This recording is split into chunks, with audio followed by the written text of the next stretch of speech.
Hi, everybody, and thanks so much for tuning in today to Deborah Kobylt Live. We have a fascinating guest in studio with us today, Dr. Erin Macdonald. Thank you so much for being here. Yeah, thank you for having me. Fascinating, interesting woman that you're going to want to hear a lot more about. You lead a team of engineers that are involved in modeling and simulation of satellites. You're a scientist, an astrophysicist. Big word. Okay, so we're going to learn a little bit more about that. You're a consultant, science fiction consultant in Hollywood. You consult with producers and writers and directors and actors on, what's right and what's wrong in science because, they got to do it as close to real life as possible. Mm-hmm. Next month here in Hollywood, right next door to us over at Warner Brothers, you're going to be appearing with Gina Davis and Mayim how do you say her last name? Bialik. I knew I was going to kind of mess that up. At the AT&T Shape event to discuss the future of entertainment through interactive exhibits. Thank you so much for being here. You do a lot. Yeah, thank you for having me. What fascinated me most about you is how you decided to get into science and what inspired you to get into science, the field of science? Yeah, we always talk about kind of mentors and inspiration and everything, but for me, the biggest thing that made me want to become a scientist was the fact that I grew up during the 90s. And during the 90s, there was a very popular television show that featured a redheaded woman who donned a lab coat and fought aliens with science, Dana Scully on The X-Files.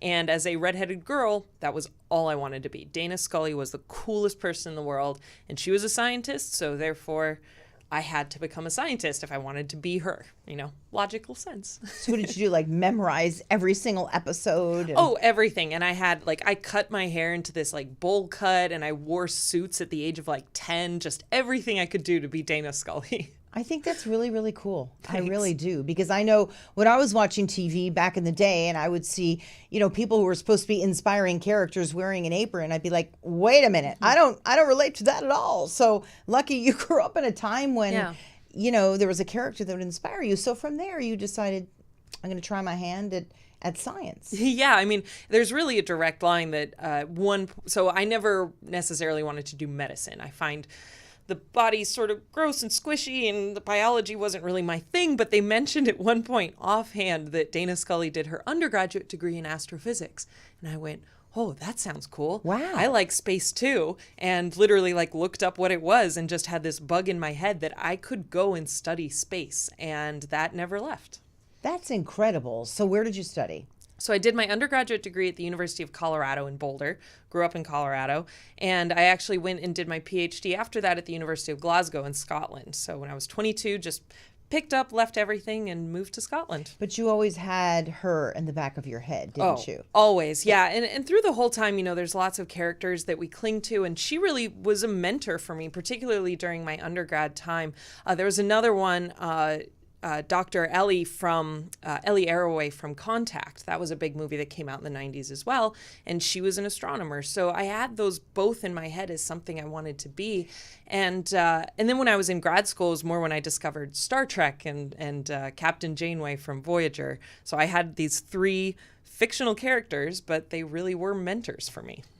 So that's why this is so important, because I know you speak everywhere and try to inspire women, young girls, to get into these fields, because generally, let's face it, they're still male dominated. They really are. So what are some of the fields that you think are wide open for women to get into and study? Well, really the important thing is, any field that anyone wants to go into is open for you. And that's what we need to keep communicating.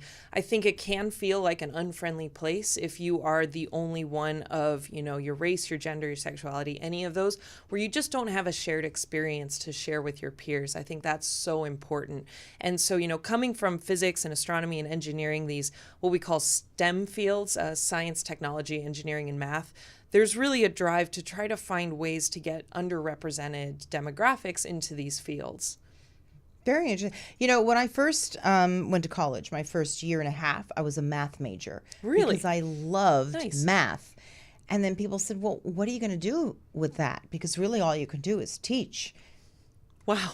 So we've come a long way. Yes, we have. I then switched over to English Lit because I also enjoyed reading and writing. I guess Yeah. I'm a little left brain, right brain. So, but yeah, that was it. It was like, well, you could teach with it. And I thought, Yeah, so that's why you're Yeah. inspiring me, because Thanks. there is just so much more that we can be doing. So what do you do when you work on satellites? I should say, what can you tell me? Who do you work with that you're able to talk about? Yeah. And without giving away too many secrets. No, no worries.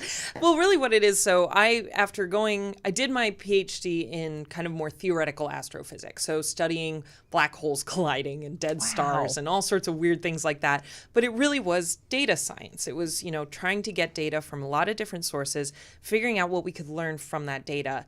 And then kind of going through my career, I realized academia wasn't necessarily for me. I never went into it wanting to become a professor.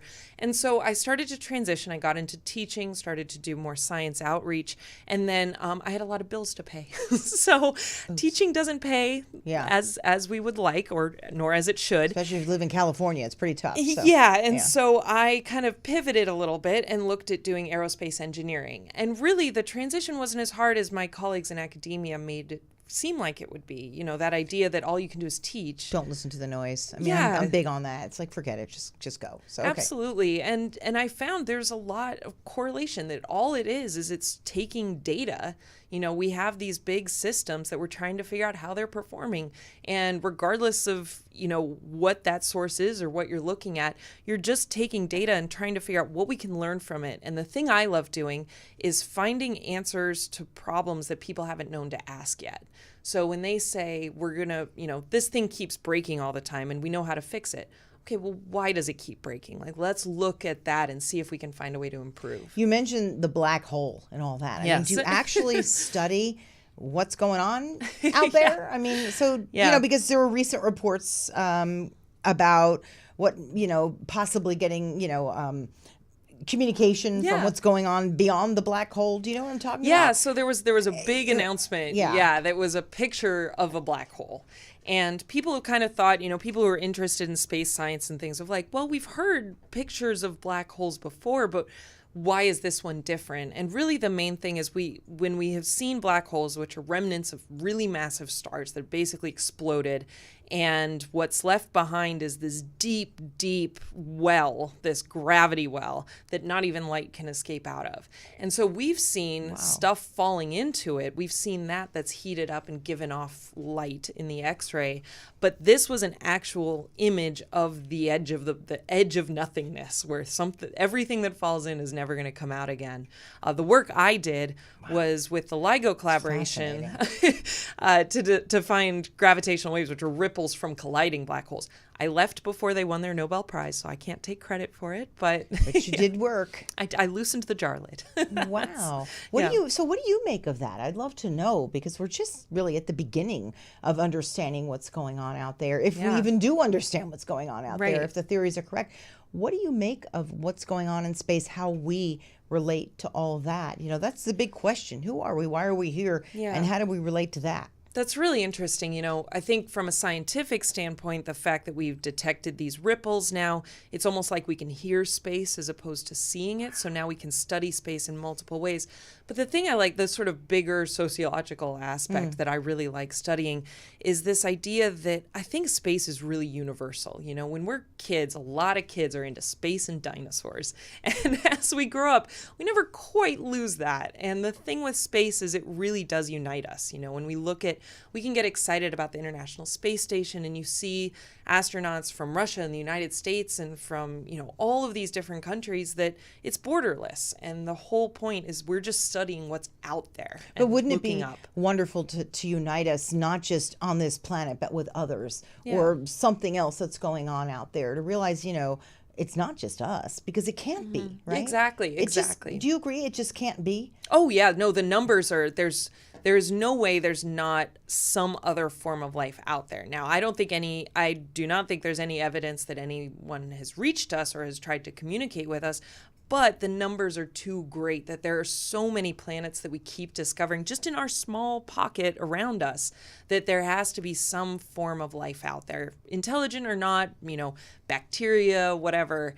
There must be something, because the odds are just too good. It comes down to the math. Do you lie awake at night thinking, is there other forms of intelligent life out there like us? You know, I'm sure, please, you've studied time travel, about going back, perhaps, that we in our form existed somewhere else, or perhaps we don't quite exist yet due to time. Yeah, I always joke that, astrophysicist lives in a constant state of existential crisis because I love that. You constantly feel small and you realize how small we are. When I teach astronomy, we're looking at scales so far beyond anything our brains can actually understand that it's hard to comprehend that. And there's a really interesting thing called the Fermi paradox that says, well, if there must be so much life out there, why hasn't anyone reached us? And that's what keeps everyone up at night, trying to think about that. Yeah, why? So there's lots I'm of looking at you for the answers. You're smarter than me. Bring it on. Well, there's lots of different explanations. One that's really entertaining that I love is that, when you're walking down the street, you don't stop to teach ants English. And, this idea that if there is really intelligent life out there, they're just passing us by and they don't care. There's a lot more really apocalyptic ways that, space is intense. There's lots of things blowing up and radiation going everywhere. So this idea that maybe it just takes a fixed length of time before a life could evolve to the point that it could be intelligent enough to reach us. If it can reach us. Let's say that takes 200 years. Well, everyone lives in a 100-year floodplain. You're more likely to get wiped out by some apocalyptic space event than reach us, which is sad. I like the data behind that, but I really want the Star Trek happy, exploring the cosmos world. Well, it is. We just keep pushing it forward, the next generation of study, and just sort of link us, if you will. Exactly. If we're not around, but we're linked anyway. Exactly. Wow, just fascinating. Fun I have stuff. to tell you, this kind of stuff keeps me up. I'll be up talking with my friends about it. I have no answers, and I didn't even study it, but we're all curious, and part of being a scientist is just about asking questions. Absolutely. And I think that that's so important too. When I go to these events and conventions that aren't necessarily science focused, things that are like science fiction conventions, I just get stopped by people constantly who have those questions, and they say, Can you just explain this? Yeah, I need to know. Where am I going next? So, okay, let's talk a little bit about some of the conventions because you speak at them. You're also a panelist at them. You just got back from DC. Tell me a little bit about that. Yeah, so that event is called AwesomeCon. It's DC's sort of big pop culture science fiction convention. I had a very busy weekend. They have a little sort of track part of it that's called FutureCon that focuses on the science behind science fiction. So totally my wheelhouse. And so I gave 3 solo talks there. I talked about the science of Voltron, kids show. Let's bring in some science for a kids show. I gave an Astronomy 101 crash course in an hour. And I also talked about the gravitational wave discovery. People see the headlines and they want to know the science behind it. Right, they want to know a little bit more about that. Because you're right, pretty much they read the headlines and it's like, that's it. And that's usually what happens when people find out I'm an astrophysicist. They say, okay, I saw this in the news. Can you explain it to me? But I did a lot of cool stuff too. I did a fun panel with a few friends of mine who are also scientists. We did a Star Wars versus Star Trek science tag team showdown. It was awesome. And then I was lucky enough to moderate a panel called The Women of Science Fiction that was with Erin Macdonald of Dances with Wolves and Battlestar Galactica. She's fabulous. Gates McFadden from Star Trek The Next Generation and Danielle Panabaker from The Flash. And we had a great sort of hour-long conversation about what the importance of women in science fiction is, what they feel they've contributed to society and the importance of it. And it was a great I was so lucky to be able to moderate that conversation. Wow. What are the percentages of women in science, studying science and engineering and beyond? Well, breaking down into each field, it's always a little bit different. I think sort of biology has become more parity over the years, but I found physics and astronomy for me has always stayed between like 10 and 20%. Wow. A lot of room. A lot of room. I sit in a room and sometimes at those meetings when you start to zone out a little bit and you just quickly count the room. And like yesterday, I was the only woman in a room of 25 people. And you just kind of feel it sometimes. It's not, it's just, you feel like you stand out. And it's important to try to have at least something that people who are in those situations can reach out to. And I turned to my fictional world for mentorship and guidance. And yeah, it was helpful. Wow. So you also are a spokesperson, as you were talking a little bit, for the Star Trek franchise, right? Tell me about that. Yeah, so I've been lucky enough to get on board with Wow. a lot of the official Star Trek events. I've spoken at Star Trek Las Vegas, which is the official kind of big convention in the United States. And I was on the cruise, the Star Trek cruise. There's a Star Trek Okay, cruise. I cannot imagine a Star Trek cruise. It's amazing. It's everything you would want it to be. Are people all dressed up all over? yeah. They come to the big buffet and they're in their little costumes? Oh, yeah. And Wow. it's serious. The costumes change. I even brought my own Star Trek uniform. Wow. It was really fun. It was a very, it was great to be on something like that where everyone was rooted in something that they may not get to share a lot of in their real life. And everyone just had this commonality. And there were a lot of the celebrities there. They were having a blast. I got to give talks on the science of Star Trek. And like we were saying the whole time, I was just constantly people saying, so how do stars die? What's going to happen to our sun? Are there other planets out there? Just nonstop. And I love that. I love being able to communicate science. Well, that's what's great about you, because you're the great communicator between, and oftentimes science can be intimidating, particularly space physics and all of it. And you're really very gifted in that you can break it down for us and say, Thank you. Well, from what we know, right? Yeah. It's usually from what we know. From what we hypothesize, right? And that's why I found it so effective using science fiction to teach science, because people may not have any science background, but they may have seen Star Wars or Star Trek Right. or played a video game. And I can say, okay, in that one scene, that's like this. And we can use that as a pivot point. But it's so important. I think it's so important as a science communicator to be receptive to people, to be friendly, to be open. And for me, I think my ability to communicate came from the fact that I wasn't a natural. I just really wanted to be Dana Scully. That flips me out. But I love, because we did a little pre-interview, and I love that you said one of your jobs, you feel like almost a responsibility to link science and popular culture, which is exactly what you're doing. I mean, you're really living your dream. However, Absolutely. I need to back up a little bit Okay. to Star Trek Discovery, All right. the character Tilly. Oh, gosh, yeah. Okay, you often get compared to her, and she has a sister. Yeah. I need to know, like, is it possible that you could be in one of the movies or TV or whatever? Because that's got to be the big dream. It's like, look, Mom, right? If I ever get my name in Star Trek credits or get to wear an official Star Trek uniform, that would be the life bucket list goal. So I have no power over this. I don't know anyone who might. We know but people. let's- Do you hear let's get this on right that. now? I mean, come on. Look at her, ladies and gentlemen. She knows her stuff. She will, guide you through the movie too. Yeah, exactly. Even exactly. just a small part, right? Yeah, yeah. But No, I it's- see you also as her sister. Thank you. Yeah, Right? she's a very enthusiastic redhead, just excited about everything. And it came about when I was doing a podcast, a Star Trek fan podcast, and they all Wow. started putting the links together and said, oh my gosh, Tilly. Real life Tilly. So I love it. Wow. I'm flattered. It's an honor. Oh, yeah, but you would be well deserved. Tell me a little bit about what you're going to be doing next month over at Warner Brothers. Yeah. That's a big deal. Yeah, so this event is about linking, as you mentioned, sort of entertainment with technology and the different ways the industry does that. And they're bringing in Gina Davis to talk about something that the Gina Davis Institute did called the Scully Effect. So there's always been this sort of talk, and I think it kind of started in the 90s. It may have started a little before that, but the power of popular culture to motivate people to pick their careers.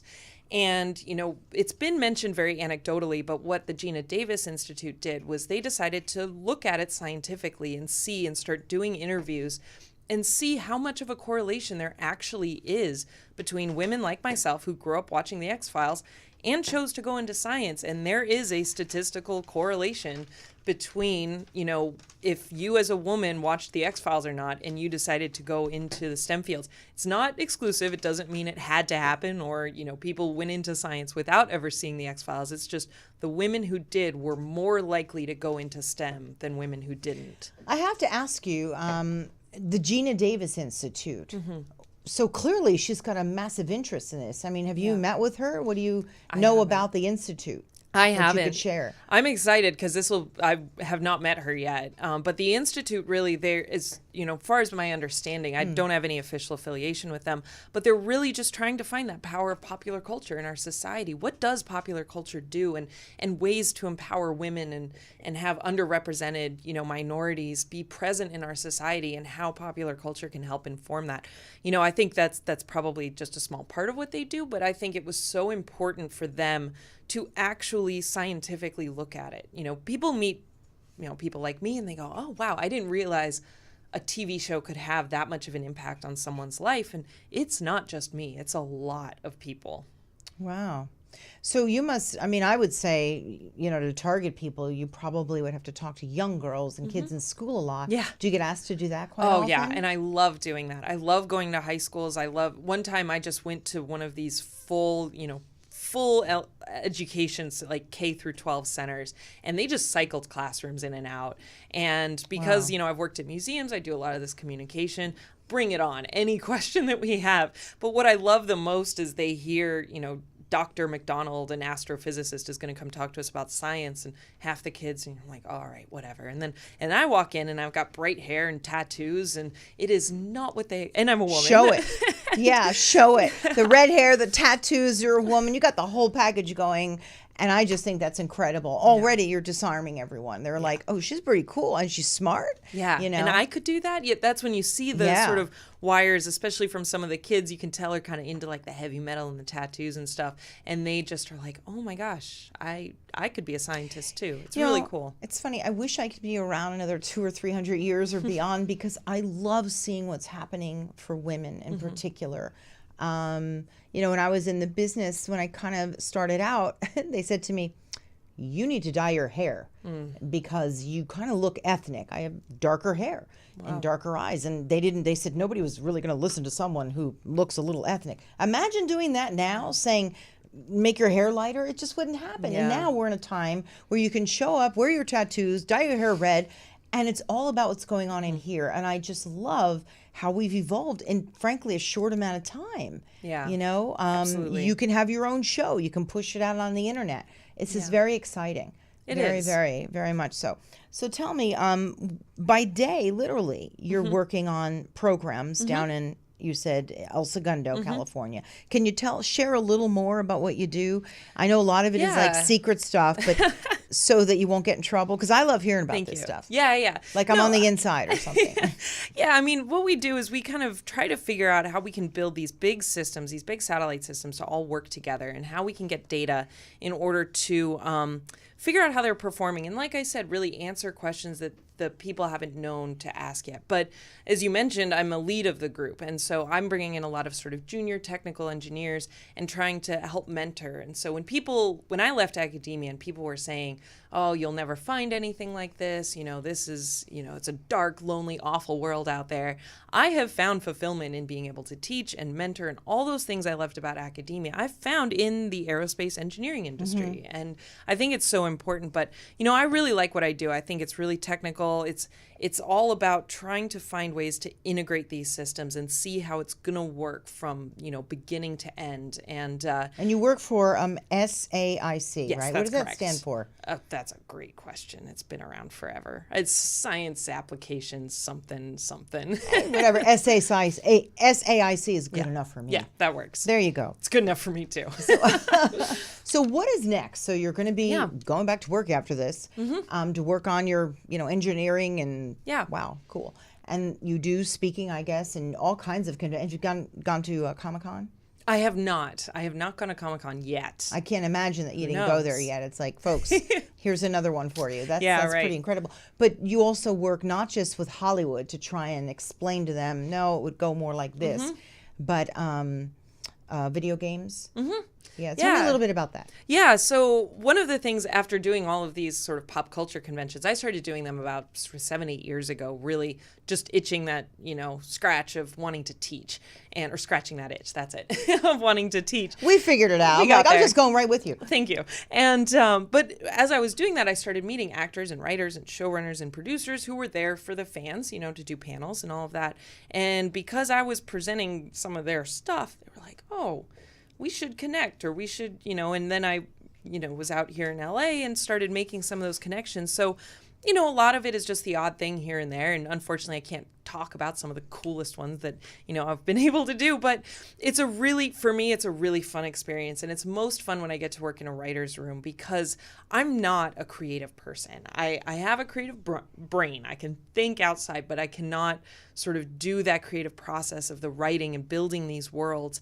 And so to be able to work alongside people who can do that and then help them inform and just say, all right, we're going to yes and your world. If you want to get the science right, give me what you want to do. I will try to find the right science to fit in there, or I'll just at the very least, we'll just make sure that the script is right. That it sounds plausible. Exactly. You're not saying something just blatantly wrong. It could never happen, that you really can't fly into a planet of fire. I mean, or whatever, a star that, just that it's plausible enough. Yeah, exactly. And it's so fun. I think with the amount of content out there, showrunners and writers want to be as accurate as possible because there's so many fans, there's the internet, and it helps them stand out. Because they're going to look that stuff up and go, no, that couldn't happen. Exactly. So they need somebody like you. Well, it was so funny. The last show I worked on was called Orbital Redux, and that was a big sort of involvement of me helping them with the script and the concept.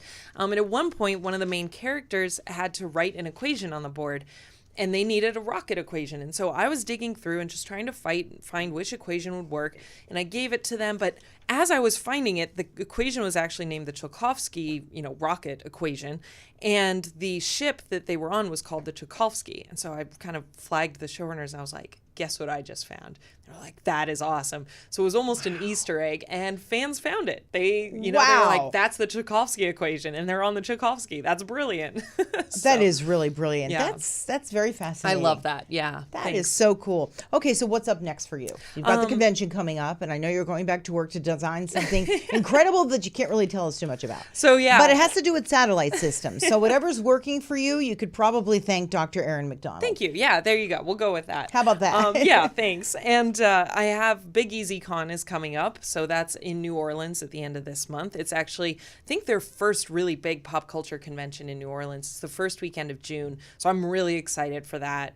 And then a few other ones. I kind of go all around during this year. The next one after that, there's a big one called Dragon Con in Atlanta. So a lot of big projects, a lot of irons in many fires. But it's fun. And you're studying the black hole.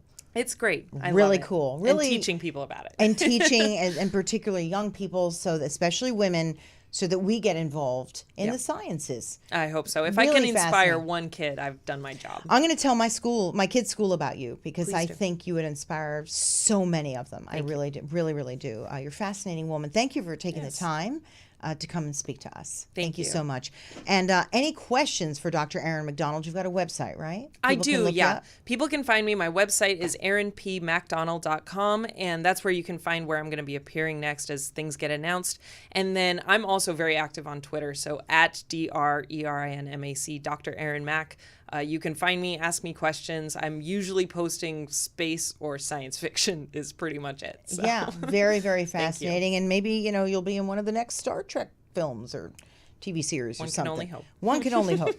Thank you again. And thanks to everybody for tuning in to Deborah Kobylt Live. And you can find us on Facebook, YouTube, Twitter, of course. And then you can hear us on Spreaker, Apple Podcasts, iHeartRadio app, or wherever else you get your podcasts. Thanks for tuning in. We'll see you next time. Bye.